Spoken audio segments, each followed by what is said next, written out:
campanha de vacinação continua em Israel, país que mais vacinou proporcionalmente sua população em todo o mundo. Ainda assim, a despeito da esperança trazida pela vacina, Israel passa por um grande problema interno que desafia a coexistência entre uma maioria laica e uma minoria ultra-ortodoxa. Os Haredim, um grupo de judeus ultra-religiosos, são apenas 13% da população, e mesmo assim representam mais de um terço dos contaminados pela Covid-19 no país. Eu sou Amanda Hatzir, estudiosa de cultura judaica e sociedade israelense. Essa disputa não é de hoje. O confronto entre religião e Estado começou muito antes da pandemia. Por muito tempo acreditou-se que essa parcela da população desapareceria com o passar dos anos, mas ao contrário do que muitos pensavam, ela só vem crescendo demograficamente. Os Haredim, concentrados em bairros isolados, sem acesso à informação e ao ensino formal, demandam altos gastos estatais, já que dedicam a vida aos estudos religiosos. Muitas famílias, algumas com 7, 8 filhos, vivem na extrema pobreza, obedecendo cegamente às diretivas de rabinos que ignoram todos os protocolos para evitar o contágio do vírus.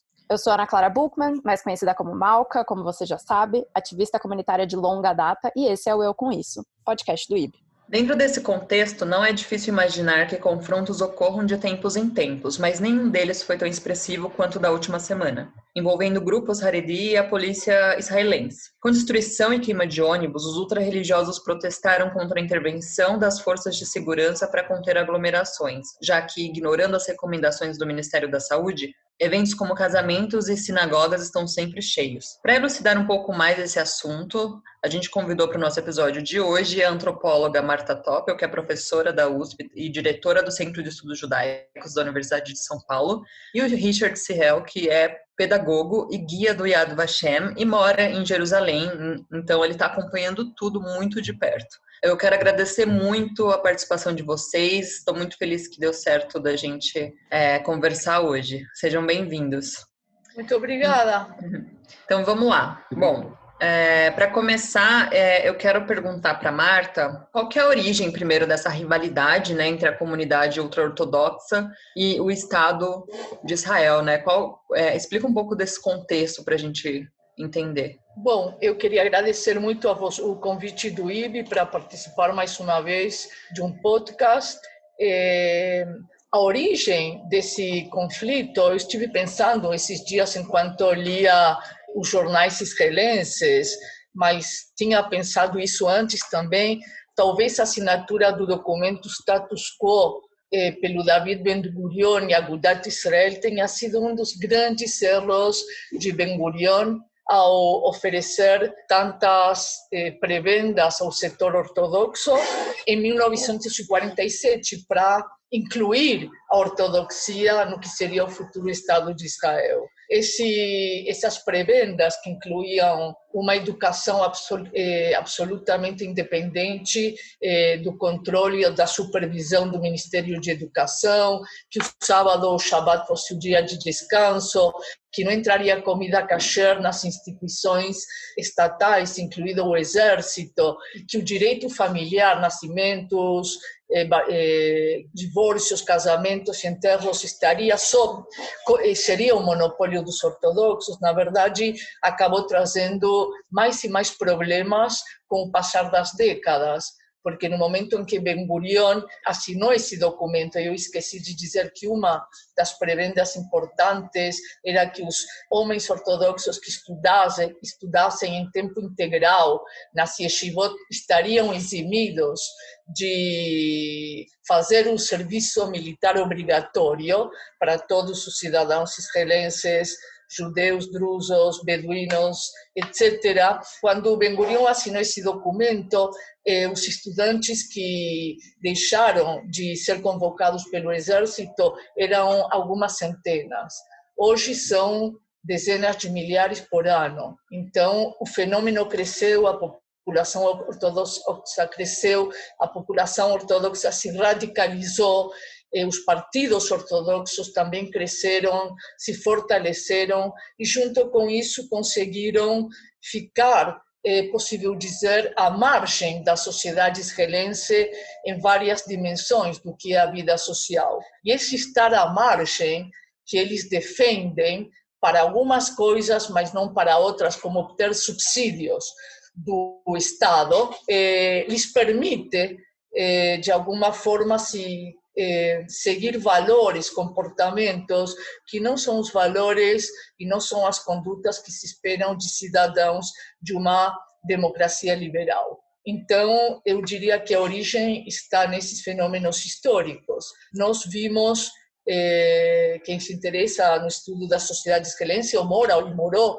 em Israel, que os embates entre o setor laico e o setor ortodoxo foram bastantes, foram muitos, e cresceram nas últimas 3 décadas e se acirraram muito. Hoje se fala muito em ódio dos dois lados, e tem quem diga que já Israel não é uma sociedade de enclaves étnico-religiosos, mas de tribos, é um arranjo social artificial de tribos muito diferentes. Eu não sei se eu estou totalmente de acordo com isso, mas com certeza isso é um indicador de que há uma ruptura cada vez mais profunda, talvez, entre os setores laicos e o setor ortodoxo. E situações como uma pandemia mostram, colocam no cenário da forma mais aguda e radical essas diferenças de valores, essas diferenças em relação a como deve se comportar um cidadão de um Estado, etc, etc. Ótimo. Richard, agora você está aí em Jerusalém. Como é que você tem sentido todas essas aglomerações acontecendo? Você está em lockdown, certo? Certo. Bom, primeiro queria agradecer o convite. Estou muito feliz de estar aqui. Sou um ouvinte assíduo do podcast do IB. Sim, estamos em lockdown. Estamos no 3º lockdown, que recentemente foi postergado mais um pouquinho. Agora, em teoria, ele termina na próxima sexta, mas a gente nunca sabe. E, na verdade, as grandes manifestações que estão acontecendo agora têm total relação com o lockdown que a gente tá vivendo agora. Lockdown é real. Uau, essa pergunta é uma pergunta muito complexa, porque eu vejo o seguinte: o primeiro lockdown que a gente teve, aqui quando a gente fala de lockdown, a gente pensa normalmente nas festas judaicas. Então, o primeiro lockdown é o lockdown de Pessach, em março, abril, que foi quando deu boom, e era aquela época que Israel era o país mais seguro para as pessoas, o país mais seguro do mundo com relação à pandemia.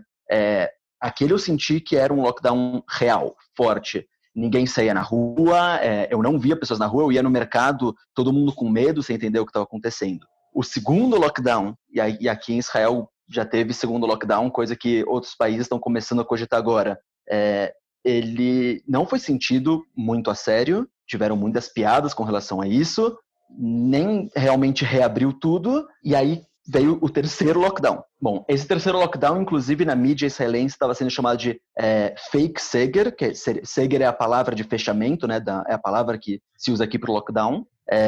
E aí foram 2 semanas assim, os números não mudaram, e aí decidiram fechar mais ainda, fechar as escolas, só que foi descoberto que as escolas dos Haredim, as yeshivot, elas seguiam funcionando. Agora que a gente está em processo eleitoral, porque estamos sem coalizão exatamente, porque, enfim, todos os problemas que vocês já abordaram aqui, o governo decidiu agir e tentar fechar as escolas.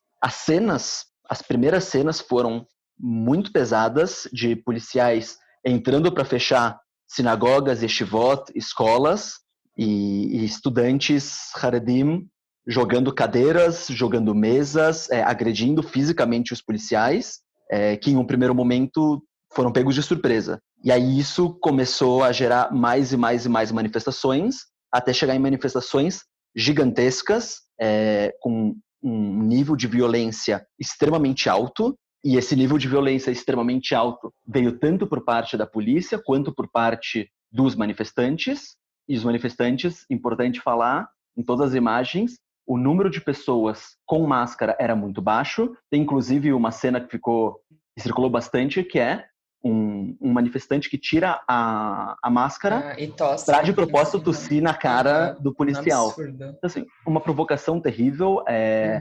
O trem Rakevet Kalá, imagino que trem leve, a tradução melhor, que é o trem que tem aqui em Jerusalém. Ele foi extremamente depredado, enfim, cenas caóticas. E para piorar, essa semana, 2 rabinos muito importantes faleceram e isso gerou De Covid, não é? Faleceu por de Covid, Covid, né, ainda. de Covid. E, bom, as fotos aéreas, porque não tem nem como tirar fotos lá de baixo, são de milhares e milhares e milhares e milhares de pessoas. Eu vi que foram aproximadamente umas 20 mil pessoas, né? Eu já vi vários números, obviamente, assim como no Brasil, depende da fonte que a gente lê.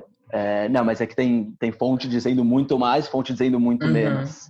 Mas, e aí, enfim, isso vai fazer provavelmente que, inclusive com relação ao corona, os números que já são terríveis, os números que já são muito críticos, isso possa piorar mais, mesmo que estejam vacinando aqui, o contágio continua. Sim. Sim, quer falar, Marta? Não, sim, eu queria talvez tomar 2 pontos que mencionou o Richard. O primeiro, bom, que foi o último mencionado por ele, os números são gritantes. Eu queria trazer no jornal Haaretz e talvez em portais como o Ala e o Ynet, todos os dias tem uma estatística de quantas pessoas se contagiaram nesse dia, quantas estão hospitalizadas, e também tem uma estatística por cidade. E então os números variam muitíssimo em Israel, dependendo se são cidades seculares, porque já falamos, Israel é uma sociedade de clivagens, ortodoxos têm seus bairros, árabes têm seus bairros, ou suas partes da cidade, ou suas aldeias seculares, e assim, e enfim. Os números de contagiados e mortos e pessoas internadas em estado grave nas regiões, nos redutos ortodoxos, é altíssimo. Se eu não me engano, é 4 vezes mais alto do que aquele dos números nas cidades, cuja maioria são cidadãos laicos ou tradicionalistas, o que é um dado extremamente importante. Perfeito. Então, a gente vê, então, um foco muito maior em espaços que são ultra-ortodoxos, bairros, principalmente. Então, a gente pode pensar aí Mea Shearim, a gente pode pensar Bet Shemesh e Bnei Brak, que está ali do lado de Tel Aviv. Sim, desde o início os números sempre foram altíssimos, né, nesses bairros. Mas só para contextualizar o ouvinte também, que não conhece muito esses grupos, Marta, a gente costuma se referir às vezes de forma meio genérica, né, claro, a esses ultra-religiosos, mas eles não são homogêneos, né? Como que a gente pode diferenciar esses grupos em Israel? Porque eu acho que não são todos os grupos que estão participando dessas manifestações, por exemplo, né? São uma parte deles. Esse é um bom lembrete. Sim, eles não são homogêneos, longe de serem homogêneos, mas no momento em que eles se vestem de uma forma muito parecida e completamente diferente à forma ocidental contemporânea de se vestir, no momento em que eles sempre atuam em grupos, porque o valor do indivíduo nessas sociedades como um todo não é tão quase que desprezado, dá para entender que eles sejam vistos pelos judeus seculares em Israel e em outros lugares como um grupo unido, mas não, são um setor muito heterogêneo. Em relação à pandemia, é possível dizer que os judeus racídicos, mais místicos, mais conservadores, não tiveram nenhum problema em externalizar os próprios rabinos deles, até debochar sobre os cuidados que exigiam as instituições do Estado de Israel para fazer frente à pandemia, como o uso de máscara, distanciamento, evitar aglomerações, fechamento de escolas, etc. Porque eles têm, na sua visão de mundo, a ideia de que os serem criticados até publicamente de forma tão direta e violenta, é um sacrifício que eles pagam para manter um sistema de vida no qual o corpo físico não é tão importante como outras instâncias. Então, esses são os Hasidim. E o primeiro, justamente neste domingo, ontem, o primeiro funeral foi o do Rabino Soloveitchik, que era um dos rabinos, grandes rabinos dessas correntes. Por isso se viu que quase não havia máscaras entre os seguidores desse primeiro funeral. E, curiosamente, o segundo funeral, na tarde de domingo, foi o do Rabino Scheiner, me parece que esse é o nome, que já representa uma corrente conhecida como Litait, lituana, e que esse rabino especificamente, embora tenha se contagiado, fazia questão de que os seus seguidores respeitassem as regras impostas pelas autoridades estatais. Então, sim, temos grupos diferentes e é importante saber distingui-los, mas, de qualquer forma, todos eles, esses grupos, às vezes, se unem para o que consideram batalhas ou guerras contra a população secular, por um lado, e o Estado de Israel, por outro. Às vezes atuam de forma separada, outras vezes, apesar de serem inimigos entre si, juntam forças para enfrentar o Estado.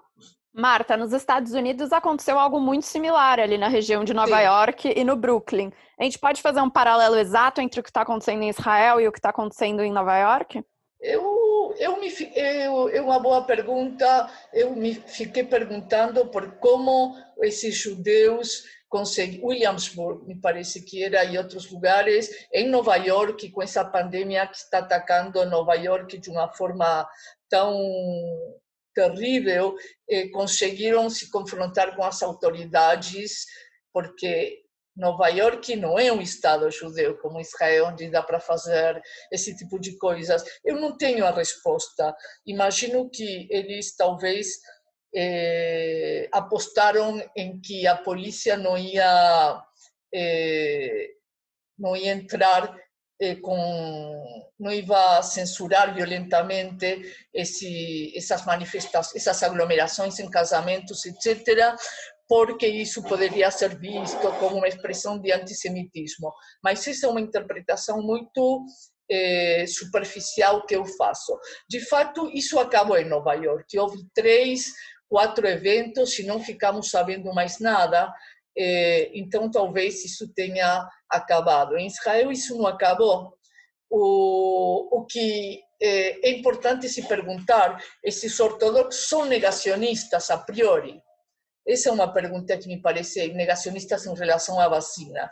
E me parece que a resposta é que não, que eles não são negacionistas a priori. Não há declarações de grandes rabinos de não se vacinar. O que eles querem é manter esse modus vivendi, que é os jovens estudando full-time nas yeshivot, porque é uma forma de controlá-los. No momento, e talvez o Richard, eu li isso pela imprensa e conversei com 2 professoras de universidades israelenses no primeiro confinamento. Depois do primeiro confinamento, algumas lideranças ortodoxas se queixaram que os alunos das yeshivot, homens solteiros, principalmente homens jovens, iam ao mar em lugar, porque as yeshivot estavam fechadas e porque, como alguém falou aqui, a Amanda, os judeus ortodoxos, em sua grande maioria, são muito pobres, moram em casas, apartamentos muito pequenos e são famílias muito grandes. Então, para não voltar para casa e contagiar pessoas mais idosas, ficaram nas cidades, em Tel Aviv, no mar, e os rabinos diziam: o mar é um inimigo. Nós precisamos desses jovens nas yeshivot. E eu, que escrevi um livro sobre a dissidência religiosa da ortodoxia, se via que o mar e Tel Aviv eram tentações muito grandes para os jovens ortodoxos. Então, para conhecer um mundo alternativo e diferente, temos que pensar nas yeshivot como instituições totais que indotrinam esses jovens, os rabinos estão muito conscientes disso e com muito medo de perder a sua autoridade e o seu controle da população.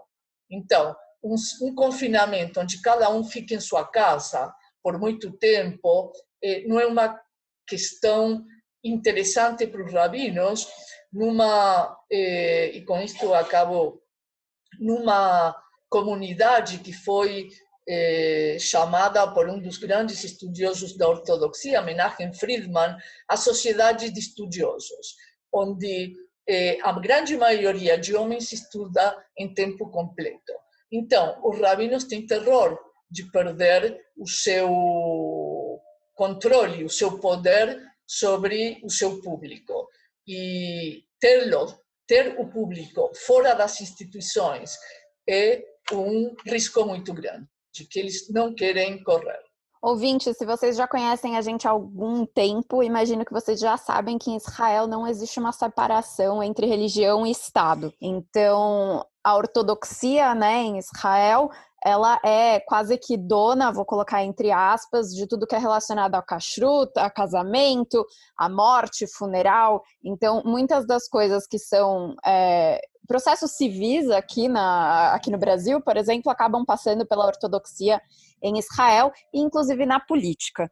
Richard, você consegue comentar um pouquinho para a gente sobre a representatividade desses grupos hoje dentro da Knesset, o parlamento israelense? E atualmente, eles têm influenciado algum posicionamento do governo? Eu até fiquei aqui me perguntando se existe uma conivência do governo atual em relação a esse tipo de comportamento dessa comunidade. Bom, eu acho que é interessante a gente analisar talvez a sociedade israelense numa perspectiva que o presidente Reuven Rivlin, ele trouxe, eu não lembro exatamente quando, mas faz uns 5 ou 8 anos, algo por aí, num discurso que ele deu no Instituto de Ensino Superior IDC de Herzliya, ele falou que, na verdade, hoje em dia em Israel a gente vive num estado, um povo dividido em 4 tribos. E essas 4 tribos, elas vivem cada uma no seu mundo. Então a gente tem os judeus seculares, a gente tem os judeus Datim Leumim, os nacionalistas religiosos, a gente tem os Haredim e a gente tem a população árabe.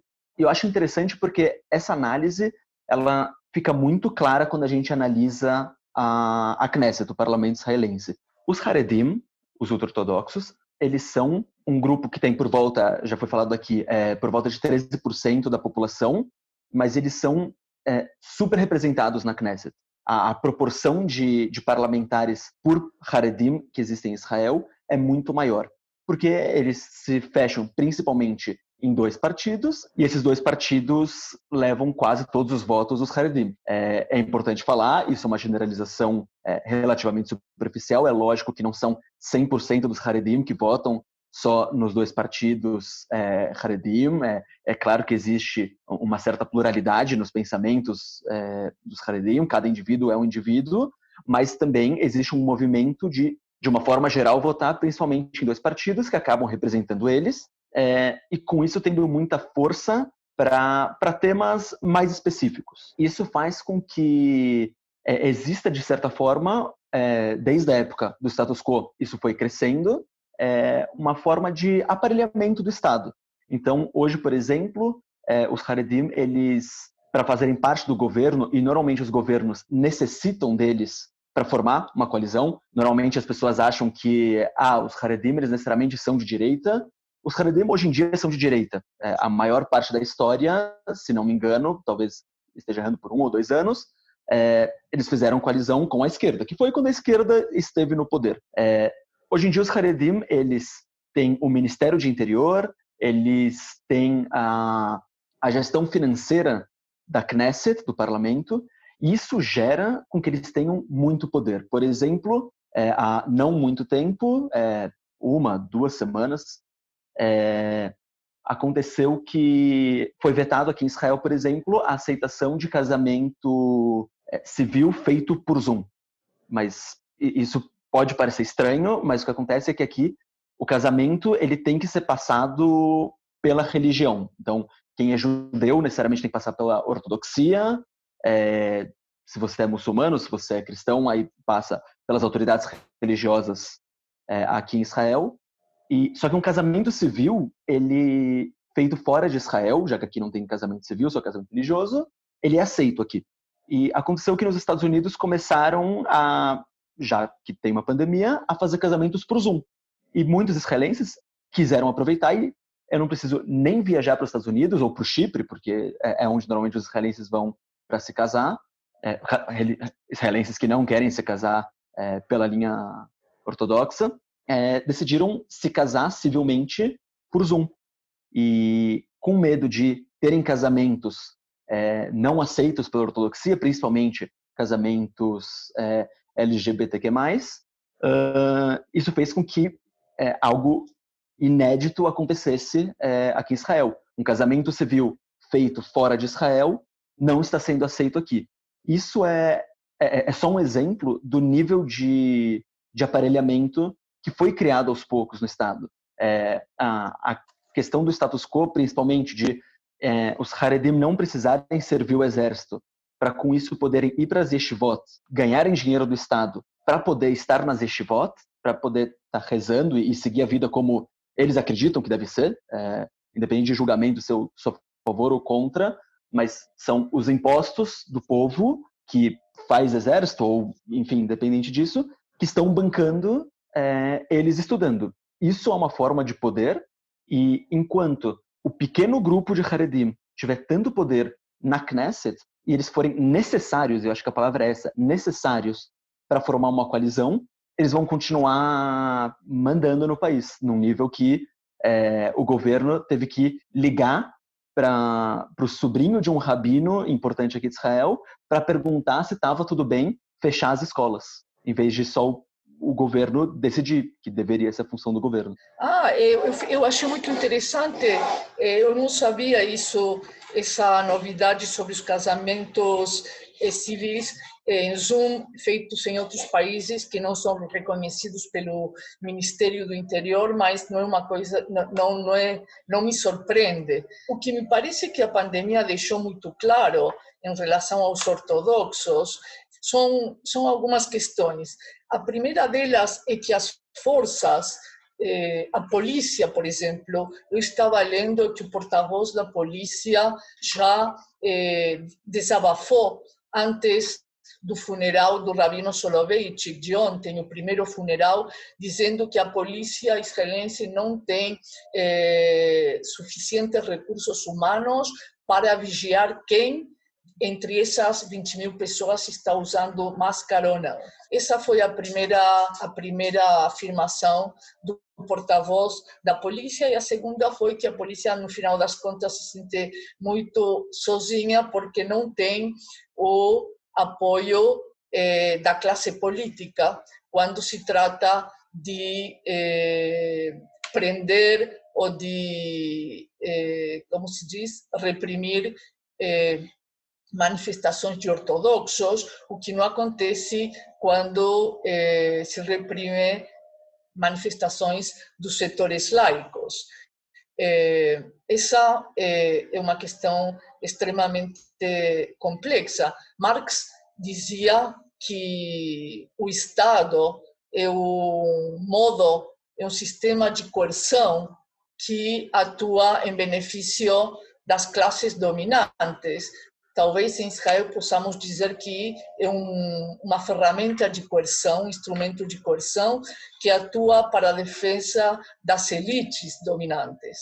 Então, se não interessa a Bibi Netanyahu, porque precisa do apoio dos ortodoxos, reprimir manifestações ortodoxas, ele não vai fazê-lo e a polícia não vai ficar de braços cruzados. Essa é uma questão extremamente difícil, principalmente porque manifestações contra Bibi Netanyahu de pessoas que usavam máscaras foram muito violentamente reprimidas. Então, outra vez temos duas populações, aquela que é reprimida pela polícia e aquela que não é reprimida pela polícia. E outra coisa, nas sociedades, numa democracia liberal, principalmente, embora em outros tipos de sociedades também existem pactos de solidariedade entre os diferentes setores, diferentes classes sociais, diferentes grupos.